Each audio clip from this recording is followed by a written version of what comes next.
Come and get a taste of my mind. Come and take a look behind the scenes. See, we've been a father, see we hero every day. I'm on the grind. I won't never ever take a day off.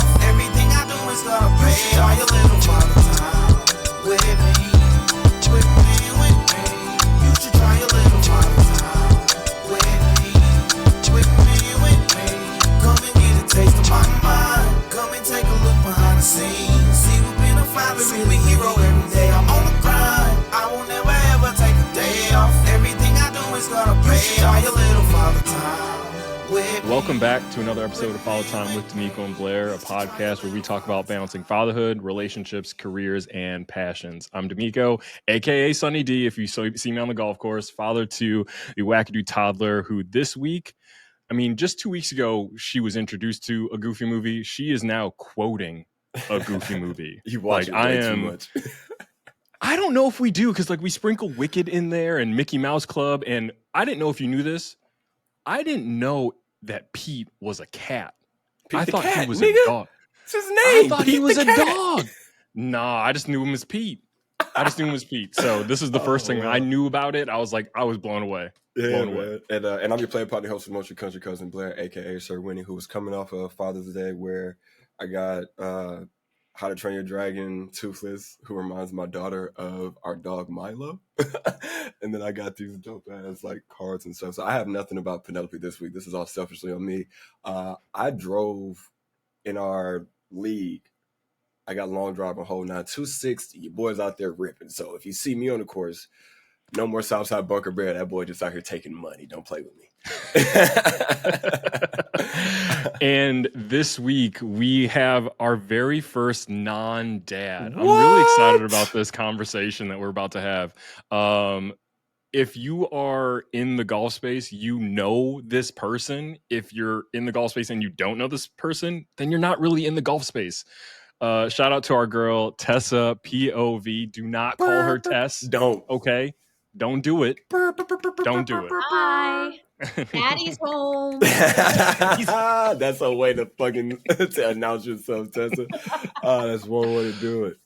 Hell yeah. Welcome to the show, Tessa. Wait, Thank you before so we get much started, for doing it. What's up? Honor of the two of you. We're gonna. God darn it. Let me go grab mine now. Shit. ASMR. Love it. Love it. Hell yeah. Hell yeah. Really good, guys. That one is? Shout out to you for It's like Sprite. that one is like Sprite. If you I won't tell you what to do with it, but if you like anejo, makes a really good margarita. Do I do that right now? I'm not saying that interest is peaked. I'm just letting you know, for the next go around, you know what I'm saying? Yeah. I'll wait. I'll chill for tonight. Okay, so Who knows what will come out of my mouth if I do that.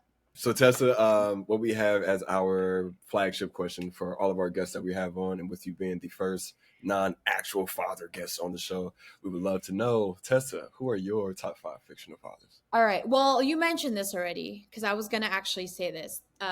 Goofy. Okay. He means so well. Yeah. He's a great parent, dude. Hell yeah. Who else I got?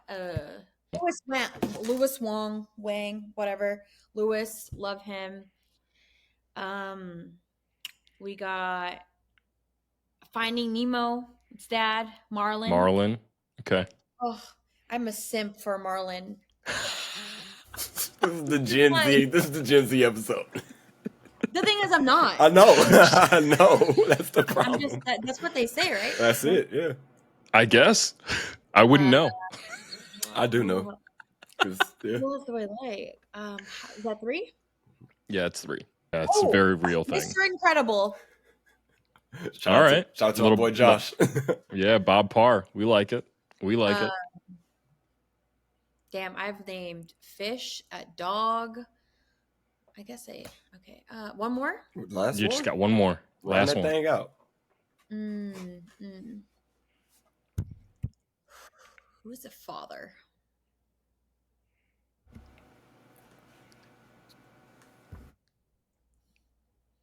What have I seen lately? You put fathers we have. you put 50 First Dates in there. I mentioned him. Not his the dad. father. The dad. Drew Barrymore's dad. Yeah, no. He was honestly. Yeah, that's what you would want. Yeah. Yeah. You had to walk yourself him. off the cliff, dog. Yeah. So the dad from 51st What's Dates. his name? Let's see. 51st Dates dad. I was about to say Nick Miller, but he is not a dad. He tried Blake to. Clark. He really tried to protect her. He did his. His name was Marlon Whitmore. Marlon. Two Marlins. Another Marlon? Yeah, Two another Marlins. I was about to say I'm a simp for him too. Okay. If There your it is. name is Marlon. There you go. Huh? Dude, drop in the comments. It's just crazy. Daddy! That's wild. We have no idea. This is why we don't bring women on. Yeah, we have no idea what no. this conversation is going to be like because we've never had a non-dad. So this is just, we're just going to let this episode ride. Whoa.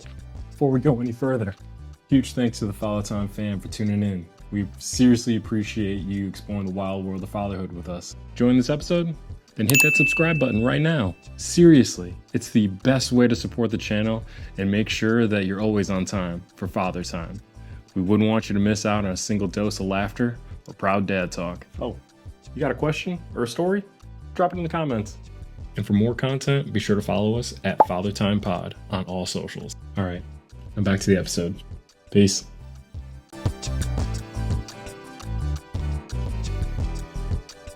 All right, well, in typical Father Time fashion, we have a forgotten fictional father brought to you by the Southside Bunker Bear. No, I'm joking. Yeah, right? Yeah. So this one, another Zini special. Shout out to my wife. She told me this initially, so this has got her on her like wave of finding guests or fictional fathers that are forgotten. But because of the guests that we had on, I watched an interview that she had. She was speaking about how her dad put a camera in her hand, and we want to talk on that and touch on that a lot more. So the father that I'm choosing today that no one has talked about is the father to 3 superhero little girls, the dad from the Powerpuff Girls. Professor. Yeah, Professor Ogilvy, I think, right? Was that his name? Yeah. I don't know. They're just like Professor. Yeah, Professor, I think. Yeah, but the professor from the Powerpuff Girls, when I tell you, like, what can you do as a dad, right? Your daughters can, like, lift the world. They can fly at super speed. They can clean. They can fight. They can defend. They don't necessarily need daddy for anything. And there's a specific episode I'm thinking about, a clip where that exact thing happens. They're cleaning up the house. They, fix things super fast. They make windows and all this stuff. And then at the end of the day, you can still see that because they're so pooped out, they forgot to put themselves to bed. And that's when daddy gets to be the superhero. Where daddy puts him in bed and he gives him... Why am I getting the chills? Right, it's awesome, right? Yeah, that episode, when she showed me that clip, I was like, such a soft I got you. I got you. So yeah, the professor from the Powerpuff Girls is this week's forgotten fictional father. Yo, on a very real note, that is 1000% like a forgotten fiction because that was not something I was going to be. Girl, love you. Yeah, for real though, like so true. Mm-hmm. Like when people ask me about like the fictional father saga that we go on, yeah, people like ask me like, oh, like why that, and like it only highlights that I just watch way too much TV and way too much. Like too many movies, but for you to mention somebody that was never on my radar ever. Shout out to you and Alma on that is a solid pick. My baby, that's my girl. And again, that kind of flows perfectly into this week's guest. Tessa, you were talking about in an episode. I don't know, like an episode, but I saw you do like a golf cart interview, and you were speaking about how your father put a camera in your hand, and that's where that bug caught. Kind of wax on the man that your father was and what he meant to you, to the family, and what you hope to like have his legacy be moving forward. Like you said, I have a video specifically if you can see how young I was with this camera. And I remember we were going on a road trip to like North Carolina with my family. We used to take a lot of road trips when I lived in Florida.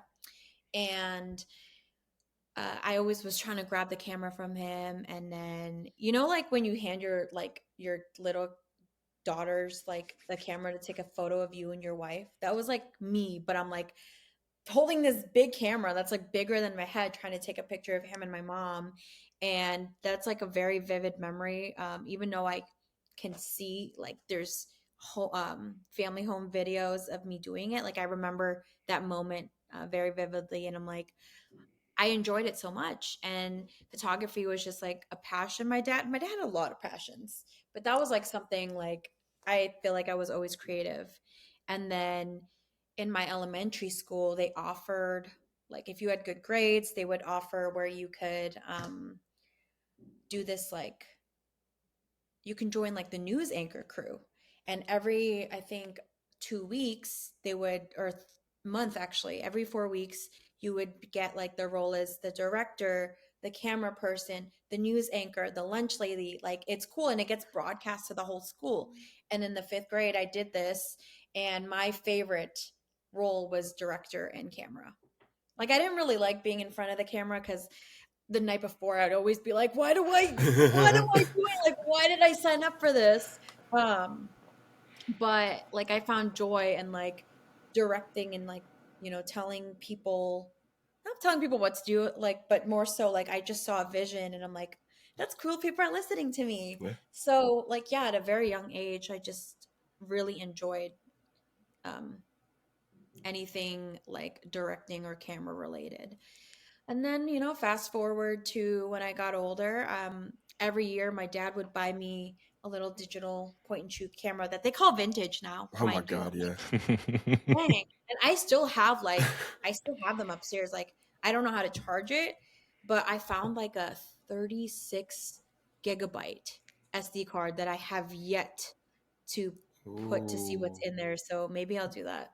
I don't know. I'm kind of scared. Like, what did my elementary, high school self have in there? What was I into?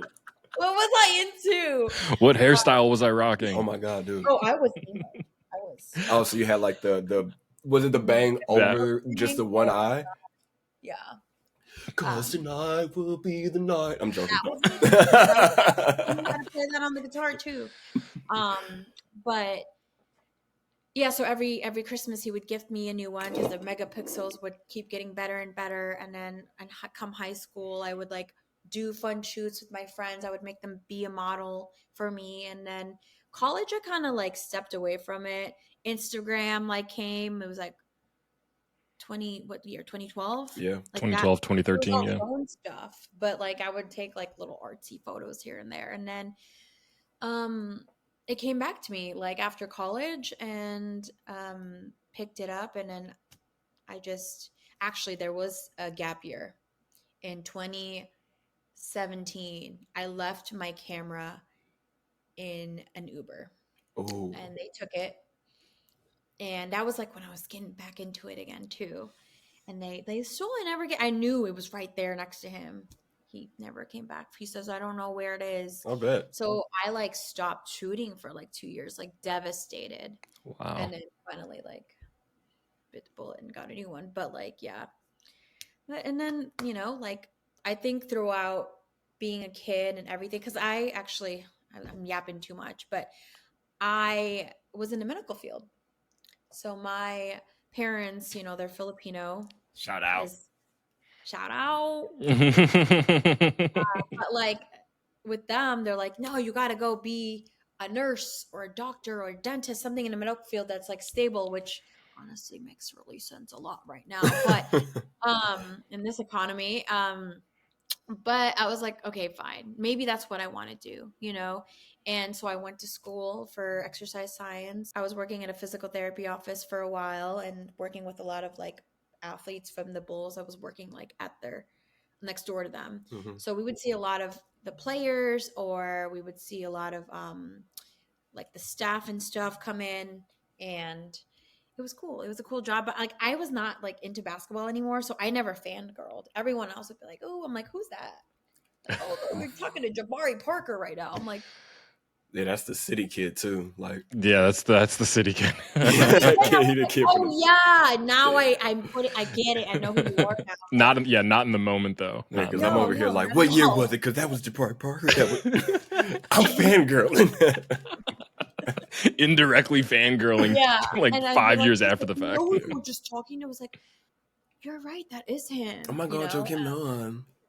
Yeah. What's your hair routine? That's awesome. And then just like walk off. But yeah. Right, exactly. I would run into Zach Levine in the parking lot often in his G-Wagon. I'm like, hey, dude. Just regular folks. What's up, dude? Hey, have a good day. We work in Yeah, the you same going to work? building. I'm going to work. Yeah. We both going to work. Crazy. Yeah, We're in the same exactly. parking lot going to work. Going into work, yeah. So, but actually, that was 20. What were the years? I forget. But during those years, we don't have to bring up because it might show my age, but I was like doing a lot of social media and creative work for a nonprofit organization called the Puso Foundation. And that role fell into my lap in something I was really passionate about. And I was pouring a lot of my time into it, like all volunteer work, really. And I was like, dang, girl, like you are, even during the pandemic, I'm like, I'm helping run these campaigns to raise like thousands of dollars for like COVID rescue. And then when there was a lot of like natural disasters happening Yeah. everywhere, and like the goal of that foundation is to like not just serve the Philippines, but serve any community that really needs us, and I'm helping. I feel like everyone in that foundation used their God-given gift to like make a difference. And I was like, okay, well, I know it's just social media, but like we're reaching out to these schools and everything was virtual at that point. And I'm like, okay, cool, I think I kind of know what I'm doing on this, and I was burnt out at that job. Not to be dramatic, but I was like crying like once a week because I'm like, I'm really like not happy here, And at this point, my dad had already passed, and I was like, what? Why am I being miserable here? I just seen my father's life just like go, and I mean, he was a hardworking man, but like I'm sure he would have done something else, If he could have, yeah. if he could have. Right. And so I was like, all right, Tessa, this was like July when I made the decision. And then I was like, well, hold on. Like, let's not just like quit. Let me do free photo shoots. Let me rack up a portfolio. Let me figure out how to make a website, like get business cards, do all these things. And then also I was looking for other jobs at the time too, like in the social media space. But everyone kept saying no to me. So I was like, all right, after all the no's, I'm like, bet. I know who'll say yeah. Yes, for myself. Yeah, I was like, I know who'll say yeah. Yeah. Hell yeah. You Yep, know? that's really it. That's really it. And like, I was like, all right, let's do it. Let's run it. And then I did it. And then for like 3 months, I gave myself 3 months to like boom, boom, boom. And then like October 2nd, Friday of 2020, I think that was the date, I left that job and never looked back. And I remember that following Monday, I was like, oh man, like this is my life now. Like, what do I do? I woke up at like 6 a.m. Like, I'm going to go capture the sunrise of the city. Went with my best friend. She went with me. She was so encouraging. I forgot my SD card at home. Oh no. This is it. This is the rest of my life. This is the rest of my life. And I was like, cool, bro. So I just took my phone and I took video. We went home and I was like, well, I'm never doing that again. Yep. Like, and like, I only ever did that one time only for any shoot. I just did that 3 weeks ago. I was, dang, hopefully not for anything serious. It wasn't anything. It was for me, but I was like, oh, this will be a great shot. No memory. Type shit. And so, and then after that though, I was booked. I was doing because like a lot of people were doing elopements at that time. Like there was not big weddings. I was doing small weddings, intimate weddings, elopements, family photos. People were like, okay, well, we should probably cherish our family moments and take photos now. So I was busy. And then at that point, I was also doing some like side work for my best friend, Tisha Allen. Shout out to that hat. Hey, got golf, baby. But she I was editing stuff for her on the side, and she's like, "Yo, well, I know you've always been a creative, so like, can you help me? I'll pay you." And it went from that transformed to I would fly out to LA every other month. We would rack up on content. I would come back, just have a backlog of content, and then it spiraled to like coming with her to events, to then becoming like familiar with a lot of brands and pro players. Like you just become a familiar face the more you like go to these things, and then started building my own clientele because they would like see the stuff I would take like pictures or videos of like just for myself, and I would post and tag them, and then when I would see them again, they're like, "Yo, I really like that thing you did. Like, can I hire you?" You know, and that I just built my own network that way. And yeah, like beginning of this year I kind of stepped back from doing full time with Tish so that I could grow, you know. And Hell yeah. so in the last year or in the last 6 months I feel like I've been putting myself more out there, not just my work, but also my personality, and like found that like people want to work with me not just for what I'm capable of, but because of who I am. So that's really been nice. Yeah. But She's the dude who's taking the driver out on a par 3, knocking shoulders off damn near. listen, That's the personality. wait on that. You On really TikTok, did, but bro, I didn't want to overstep because I was about to, and I was like, she's a grown up, but like, it was worse on TikTok. I took it down. oh what? I got bullied. It started like getting viral on TikTok, and you know people on TikTok are mean. Like And they're even meaner to women. Yeah. And I was like, all right, like doesn't matter if you explain yourself, doesn't matter if you have disclaimers, no one cares. They see what they see. Yeah, they see what they see, they respond, and they feel emboldened to do such, as if like stuck it to them, and they go back to swiping. So for everyone watching, there was a par 3. It was like it was a par 3 contest. They're like hit from the back tees at the Ateneo Classic, and I was like, well, I can't hit from the forward. It's not going to count. And I'm like, fork it. I'm just going to like do what all the guys are doing. And it was like maybe 180 from back there, but it was paying like 210 with the wind. Yeah. So I was like, all right, let's get the driver out. I did not think, because everyone was like wet. Left and right. Gone. And I was like, I'll try it. And Jeremy, who was hosting it at the time, he was just like, Tessa, just do it. I'm like, what if I hit them? He's like, it's fine. We know them. I'm like, all right. And then Sergio from Grips on the Go, he was filming me. And then he's just like, he's whispering. He's like, she's about to nuke them. He had played. So he's like, she's going to nuke them. And I'm like, I don't know, I might not. And I went, and then like, I mean, it was like a few feet behind them. I've been there before, just last week at fucking League. It's fine. Their response was more like, she almost got that? Damn, okay. Yeah, they were like, snap. So it's literally the people who don't know, which is like outside of our bubble. It's the internet outside that loves to say some shit. It's our bubble was having the greatest time there. Shout out to the guys over the Ateneo Classic.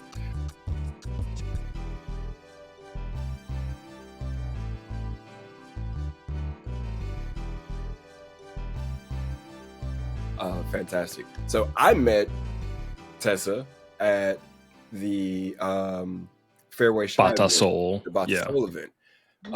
It was a dope ass event. Obviously, you've heard us talk about it a lot on this podcast in the past few months, so because it was fantastic. Because it was a thing to celebrate. Because it was the first time we met, bro. Like, that's a core memory. It's a core memory for me and for the show. But I actually like from just like seeing her post and passing, I was able to see Tessa and Roddy actually like operate, and the way like her personality is. If you see Tessa, she's all of like 5'4", 5'3", and I think is that too short? Yeah, see, I gave her that. It's because she got 6'3" energy when you see her walk around, dog. Like, I said daddy's home. She got daddy home. Daddy home energy.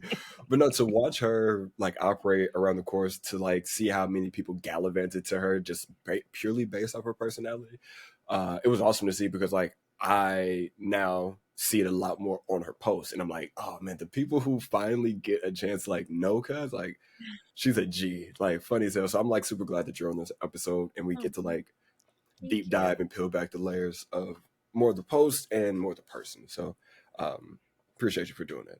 No, I'm really Hell yeah. nerdy, but like It's ask all De'Meco, like when he puts a camera in front of me, I'm like I like forget how to I talk.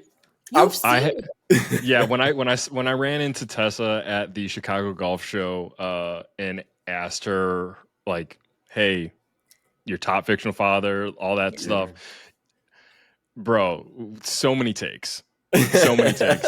Also, we caught, I think we might have caught on camera a racist moment where some passerby was like, "Oh yeah, you guys could be twins."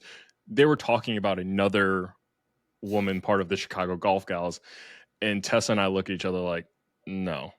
No way. Kind of like Blair. Hey, y'all from Atlanta? Yeah, that. Like, we got that on hole 1 or hole 10 at the 10. event. So a group behind us yeah, was like, "Hey, y'all the dudes from Atlanta, right?" And like a knee-jerk reaction, I was just like, "Why, because we black?" And he was like, "It's a lot of black dudes here."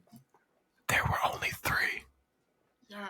Yeah, we looked at each other like, it's just us. It was where? I would love to see another black dude. Please tell me where. But no, it was just awesome. So like ever since then we've been saying type shit. So now you guys have the inside joke to what type shit means to the podcast. Because type shit. But no, yeah. I'm like, type shit. Type shit. You don't watch Father Time? It's type shit. No, so we talked a little bit about obviously that viral, semi-viral clip on TikTok. I'm very curious to know. We kind of talked about it at the event. You and I, Tessa, that negative side of golf on Instagram or social media. I would imagine that probably ranks at the top of your pet peeve list of golf. What else would be on that list of the golf content space that you just wish would not be? I want to ruffle some feathers. Hey, hold on. Go ahead and talk. I might need to pour some too if you want me to real start talking. Go ahead, talk. No. As much as as much as you're willing to share. Wait. Ain't naming names, but just like generalities. What's the shit that you're just like, that's an ick in golf, and we got to stop doing that shit? I would say like over sexualizing the golf space. And like, listen, I'm all about my girls getting their bag. Get your bag, own it. But to be like, to act like that's not what you do, but like, it's like clear, like get it. Like you're manipulating a male dominated field where like, if you're a hot chick, and you can do a decent swing or a bad swing, don't matter. Your ass jiggle, I could see your ass cheeks. Sorry, can I curse on here? Yeah. Oh, yeah. Girl, I'm gonna say nigga at least another like 1,000 times before the episode's over. I'll say it like half that amount. Because you're half. His Juneteenth stopped at 3 p.m. That's what I told everybody who's mixed. No, it didn't. It started at 8. Anyway, what was I getting at? Oh yes, like, it's just, it is what it is. And I mean, I get it. Some girls, you don't mean to even sexualize it. It just happens, and that's how they look at you. But the people that do it. And again, like, I have no issues with that, because it's like, that's your story you want to tell, and that's how you want to portray whatever.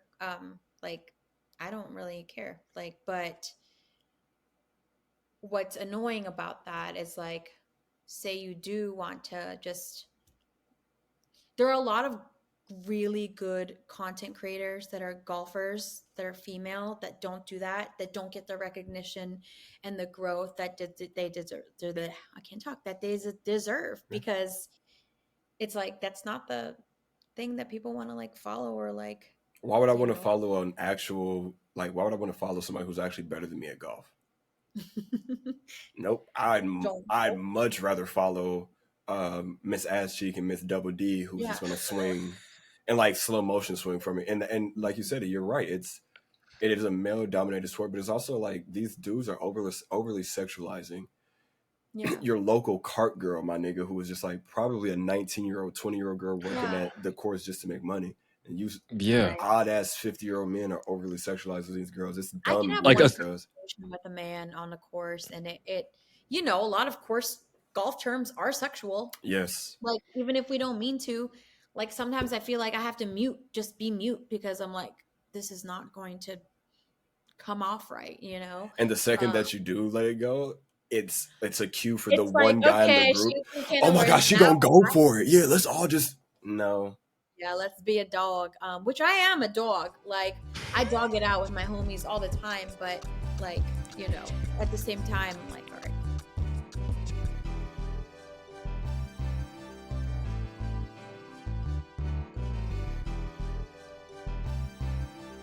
talking about like the over sexualization and talking to the cart girl, like you think you actually have Have a it, like chance. that, like Mm. they are out there to look for you, look for Yeah. true love at the Oh, golf what? course. Oh my god, old man who has the normal KBSs and spent way too much time on the golf course and has a 19 handicap. You are the guy who's gonna Yeah. take me out of the hood. The fuck out of here. Yeah, the guy that offered to buy me a fireball shot as he was ordering fireball and- shots. Like And you know, I really fuck with you big time, big dog. You're gonna steal my heart leaving me a $2 tip.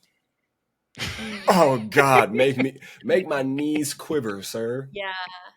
Like, Yeah, it's like, Yeah, oh good like- God, the $1.50 tip. Oh Jesus, it got me. yeah, there's definitely weird energy in the Yeah, in the golf space with that. And I'm just like, why? yeah. I mean, it comes from both men and women. So it's Yeah. not like I'm just calling out the people that do it or the people that like Okay, encourage it, but Can I, and we can cut this part out if we need to. And this is the first time that we have a guest on who can like let us know if this is something that's legit willing to be cut out.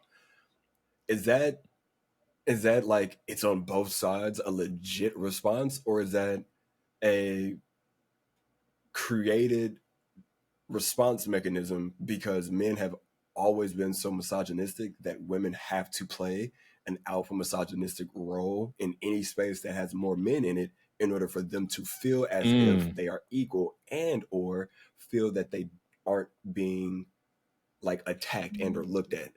Like that's just my thought. That's interesting. So if the Yeah. white man on the golf course, which is where they live, is out there saying shit like that, you can't say that like women haven't naturally over time created defense mechanisms that they've passed on. Hey, the only way to make sure these niggas don't say nasty shit to you, throw it out there first. Be dick grabby first. Like Honestly, that's really it. yeah, that was my brain. I'm like, you're right. I'm always the first one to actually make the comment, almost not because I'm like trying to like egg it on, but I'm like, you're already thinking it.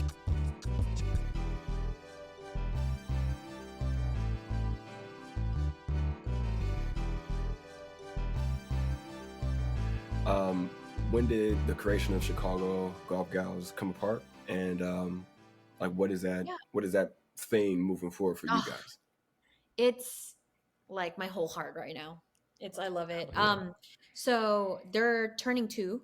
Chicago Golf Gals turning 2 this month officially, but I actually only met them a year ago.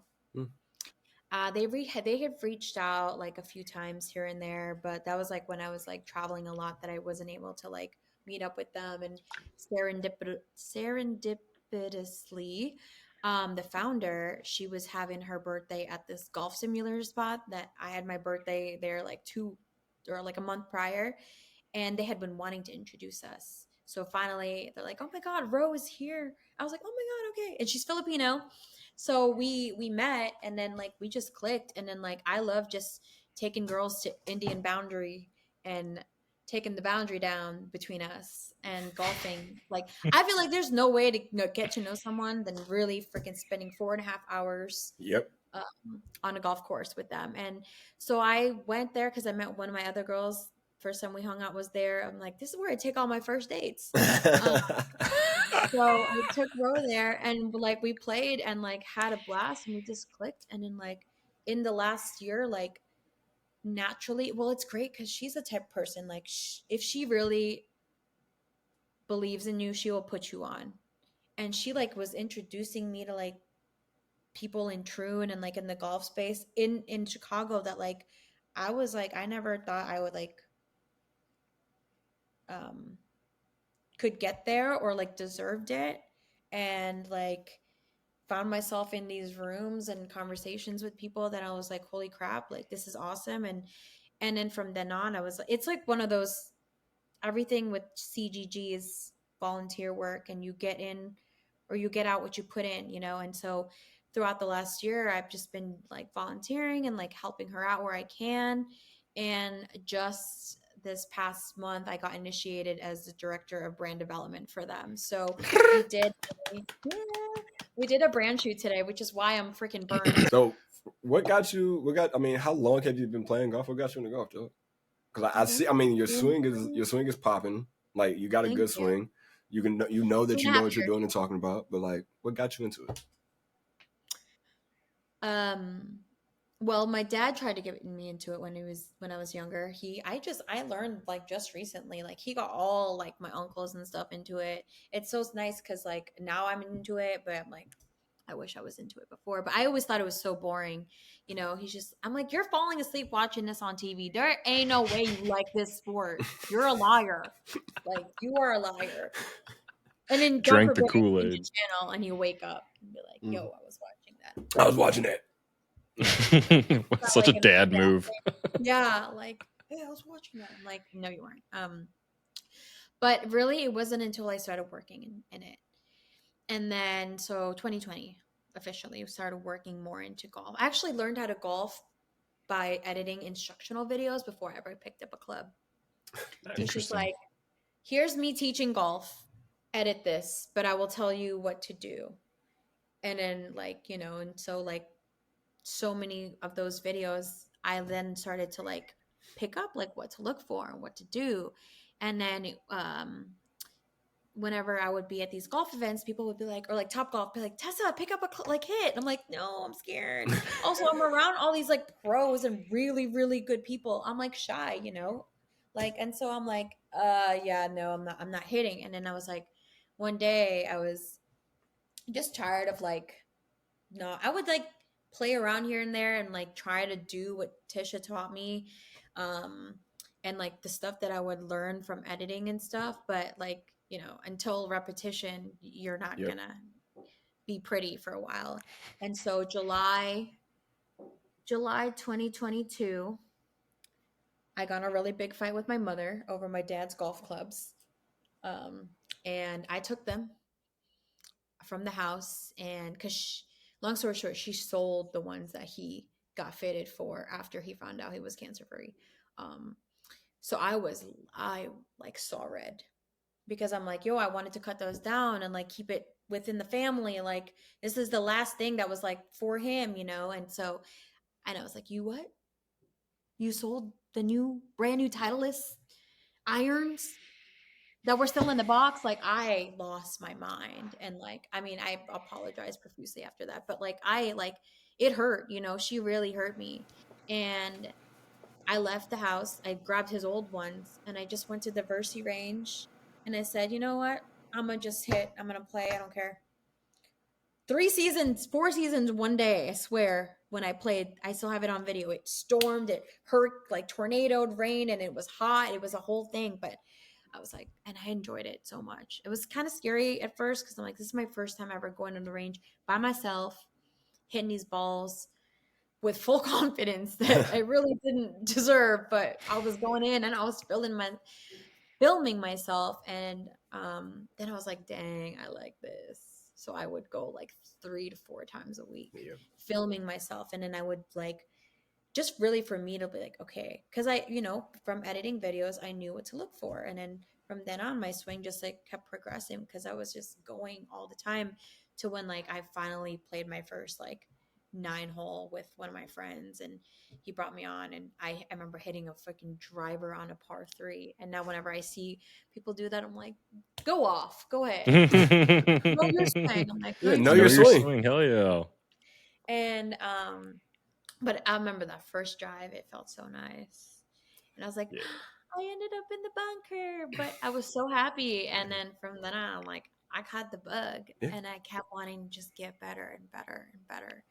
And now I'm like, I don't even practice anymore. I just want to play. It's no need to. I mean, it is a need to practice, but ain't no need to practice. I'll get out there and hit them balls, man. Yeah, you're only gonna get good by being on the course. Shout out to John Daly. For real. But yeah, I love it a lot. And it's a way for really, because my dad loved golfing. We grew up not too, pretty much on the golf course. And I've learned from my mom, she's like, yeah, your dad we would fight because once a week he would just not come home from work. He would go to the course and play and then come home. And I'm like, oh, I didn't know. Y'all were really good at hiding that. But and if whenever people are like, what's your dream foursome, my dad's always on that list. Because I wish we tried golfing once together at Top Golf. Oh, we got in a fight. Oh wow. We fought. Look at the ball. I'm like, I'm looking at the ball. I'm like, what do you want? And then I was like, we cannot.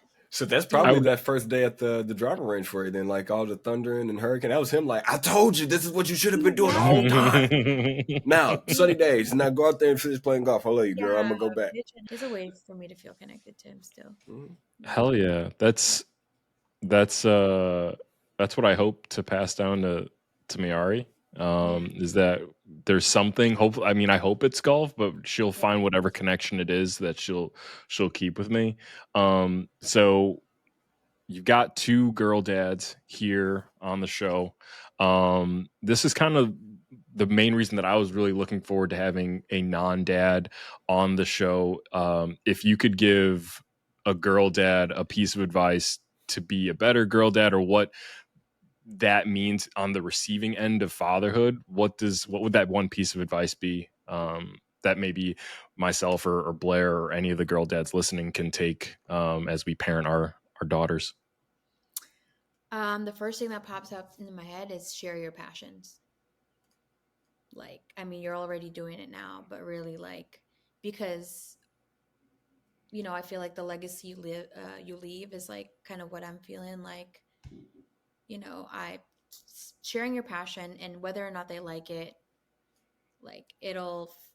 if they find it again, it'll help them feel closer to you still, Hell yeah. That's exactly what I wanted to hear. That's what I do. So I'm gonna tell my wife that I'm gonna keep golfing and I'm gonna make her golf. So mine is a love for and ... right? I've always just loved sports. That was my connection to friendships and growing as Blair was playing basketball, playing football, learning how to play hockey. So are you mad right now that we're talking and you're not watching the finals? No, I don't care about that. I'm all right. Oh, okay.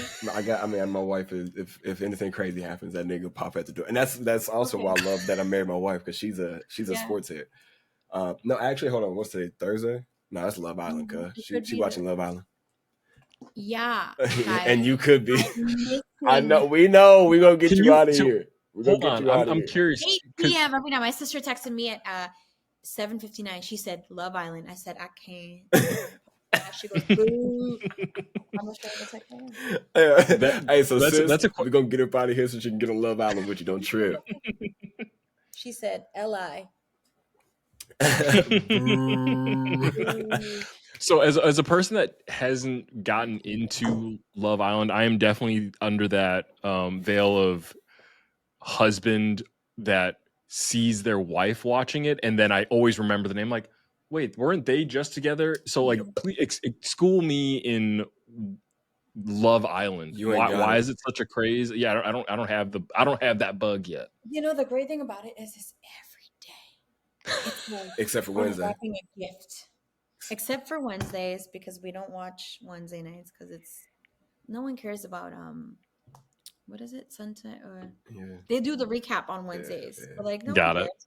You're watching it and you're already debriefing with your girl after. I call my sister after every episode. I said, we need to talk. We need a debrief. I But am my it's like girl every sister. day, and you see like these relationships like grow, but like in a way where I feel like they say on the show, like time is a lot faster there, because you really only have like a month, and And you got to date 19 people.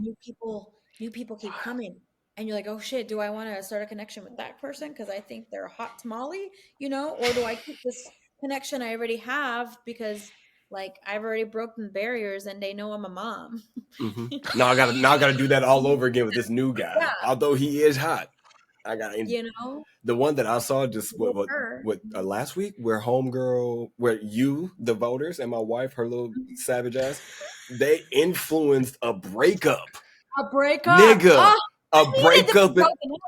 No, imagine seeing your homeboy and his girl like so bad, like the most toxic after 10 days. I know, 10 days. I know. How to lose a guy in 10 days in front of you. But that's me. As a husband, that's me. Like, I'm the dude who I'm like, why are you watching this schmut TV? And then I'm like, walk away. And then next thing you know, I'm like, Usman is such a dumbass.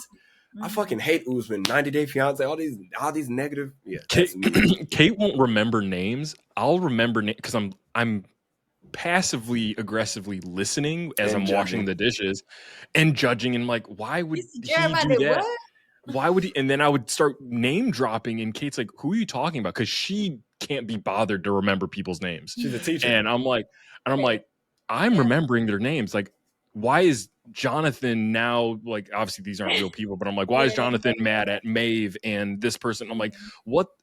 Where did that like? And she's like, oh, you're in it now. I'm like, yeah, I don't want to be, but I'm in it now. That's why I know about the 90 Day Fiance universe.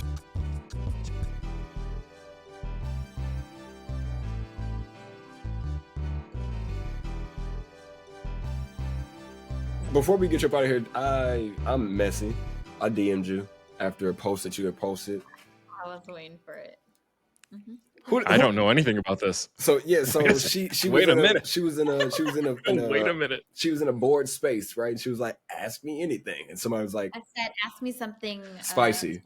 Yes. And I think somebody asked you like, who's the one like celebrity or person that you met in the golf space that like you don't like or you can't stand, or like what that was. And you did a great job of like being a director. You directed the video perfect. You talked around a bunch of nothing, and then right when you were about to say the person's name, your video cut out. I DM'd you instantly. It was like, hey nigga, great job with the cliffhanger, cuz. Oh, he clocked me so quick. I was like, great job with the cliffhanger, cuz. And this nigga said, ask me on the episode. So, who that is? I'll never see this person. This person probably never see the episode. So this is the safest space. Who? Catherine. Right, exactly. Who is she acting like? Oh. Yeah, who is this? Like a A-lister, but she's like the daughter in the. Oh, okay. Okay. She. Oh, damn. That Marvel money got to her dome piece. And the first time we worked together, well, she was like playing in the group with Tish. She was like, I'm gonna just tell the story right here. Fuck it. If y'all have a second. I would love to hear it. Honestly, I'm sure Tish is gonna talk about this story somewhere, some way. But okay, I won't go into too much detail. But yeah, let Tish do it. We'll get Tish on. Yeah, I want her to say her piece. But long story short, she goes, Did you get that? I'm like, oh, did I get that?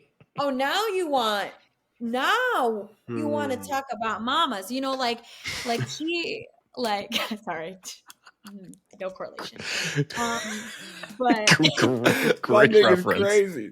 Great reference. No, but that was the vibe. But I was like, oh, yeah, I did. She's like, oh, okay, like send me those later. Like she was like so excited because she kept singing. I was like, okay, I guess I'm okay. I'm cool to film you now. I think. Yeah, what? We broke the third wall. Like, we're cool now. And so I'm filming whatever. And the round ends. Fast forward. Tisha's like, fuck it. I'm going to make a TikTok. Because he was like, come play this pro-am with me with Kath. She sunk 16 birdie putts. That was the intro. And then it was just B-roll of her doing it. it went viral. Oh wow. It went viral, and obviously her team, her PR team, found it. She reposted that video on Instagram. You know when you save someone's TikTok video, their handle pops up with Tisha's handle. I'm like, okay, cool. We're cool. We're friends now. Yeah, I mean, case in point, you said her name. We had no idea who you were talking about. I said who twice. Speaking half the truth, it's not my story. Again, it's not my story to tell the full story. No, it's all good. I just wanted to finish the continuation of the cliffhanger for the people who need to know. I did tell you. I said, ask me on the pod. You said, ooh. Yes, I will. Little devil hands. Yeah. Ask me on the pod. So. No, it's all good. So we do appreciate you for coming on. I'm riding a high of having our first non-dad guest on the show. I really am. Having a non-father but daddy really on. Because podcasts really do like freak me out. But I feel like we're just shooting the shit. It's just shop talk, cuz. Like I try to tell people that all the time. We want to create a space where dads, upcoming dads, and people who have the view of fatherhood to come in and be able to talk about that exact thing. It ain't got to be perfect. To be your first non-father. Yes, it is. I mean, we totally appreciate you. I am a mother. I'm a mother. To the boo-boos.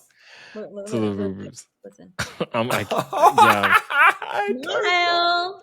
That's so crazy. Yeah, see, my boo-boos are naked. This is LeBoo James.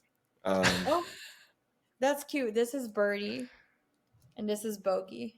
Oh, say what's up, cousins. Like, do I love golf? I mean, do I? Blair, I don't know if I sent it to you. I have LaBoo-boos. Do you want one? Yeah, I'll take one. Okay.